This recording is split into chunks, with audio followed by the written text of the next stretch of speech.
We're tracking the planet with birds, not satellites, not drones, birds out there, soaring over oceans, cutting through jungle skies. They're collecting data on weather, pollution, even natural disasters. And they're better at it than most of our machines. Sounds impossible, right? But it's not science fiction. It's science with feathers. These animals, wild and free, have become some of the most valuable field assistants we have.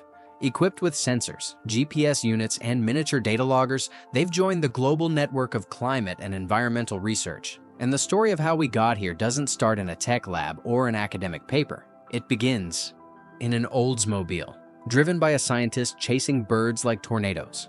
His name is Martin Wikelski, a behavioral ecologist with a restless heart and a radio tracker in hand.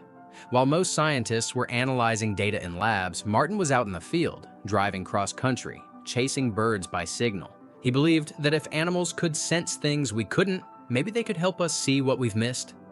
It started with one stork. He tagged it, released it, and followed the beeps across miles. But he wasn't just tracking migration. He was watching the bird make decisions, dodge weather, anticipate storms, find food, and navigate a world invisible to us.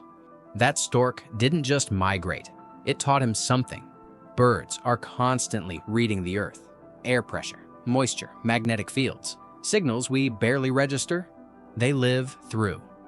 Martin began to see birds not as wildlife, but as biological sensors. Not just flying over ecosystems, but inside them, connected to them, reacting in real time. It was radical. But what if he was right? What if we could see the world through the eyes of animals, not metaphorically, literally? That's the question Martin asked. And from that, a vision was born, the Internet of Animals. A network of tagged wild animals, each carrying tiny devices, GPS, accelerometers, weather sensors, collecting data as they move through the world. Birds, bats, even sea turtles, gliding, diving, migrating across borders we invented. Together, they form a kind of living web, a biological sensing system built by evolution, now amplified by technology. The idea sounds futuristic, but it's already here. At the Max Planck Institute in Germany, the Icarus Initiative was launched, a global program placing micro-trackers on animals and routing their data through the International Space Station. Yes, space. From orbit, the ISS receives the signals of birds in flight, and scientists back on Earth read that data like lines of a living map. Every movement becomes a message. A goose flying low might signal a coming storm. A stork leaving early might warn of a drought. They aren't just traveling, they're telling us something. A storm is coming, but the radar hasn't seen it yet. The pressure is shifting, the air is heavy, and somewhere in the sky, a flock of birds changes course. Animals have been sensing environmental shifts for millions of years. They don't need forecasts, they don't need satellites, they feel it. In their feathers, in their skin, in their ancient wiring. Tagged birds have been seen leaving areas hours before hurricanes, fleeing regions days before earthquakes, even shifting migration patterns in response to rising temperatures. They are first responders, without sirens, without headlines, but with something we've almost forgotten: instinct. And now we're listening. With every ping from a GPS tag, every arc drawn on a map, we're decoding a silent language, a message from the wild, telling us what's happening, and sometimes what's coming. This isn't theory. It's happening, right now. In the Gulf of Mexico, scientists noticed a strange pattern in the GPS data from a group of seabirds. They had stopped feeding. They avoided certain patches of ocean, as if something toxic had seeped in.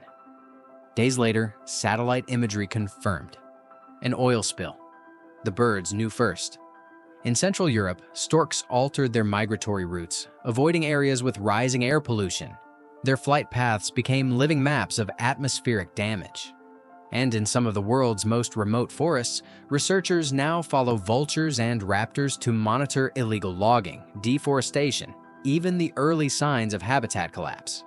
These animals aren't just data points. They're scouts, witnesses to change, and sometimes the only ones who know where to look. We've spent decades trying to observe nature, but now, for the first time, Nature is observing back, and it's telling us a story we've only just begun to understand. For most of history, we saw wild animals as background, decoration, distraction, something to watch, or manage, or survive. But what if we've had it backwards? What if we are the ones being watched? What if they've been listening longer than we've been speaking? With every new tracker, every signal received, we expand a network that's not just technological, but ecological. We're beginning to hear what the Earth has always said, through wings, and fur, and instinct. And it raises a question. Can we learn to listen without trying to control? Can we trust the wild to guide us, not just in survival, but in how we live? Because this is no longer just about birds, or science, or data. It's about partnership, about recognizing that maybe the future of our planet will be written not just in code and climate reports, but in flight paths, in migration arcs, in the wisdom of those who were watching long before we knew where to look. If this story made you think, imagine what's coming next. Subscribe to Max Biology for more wild science, untold ecosystems, and the strange truths that connect us all. And if you felt something here, like the video so more people can feel it too.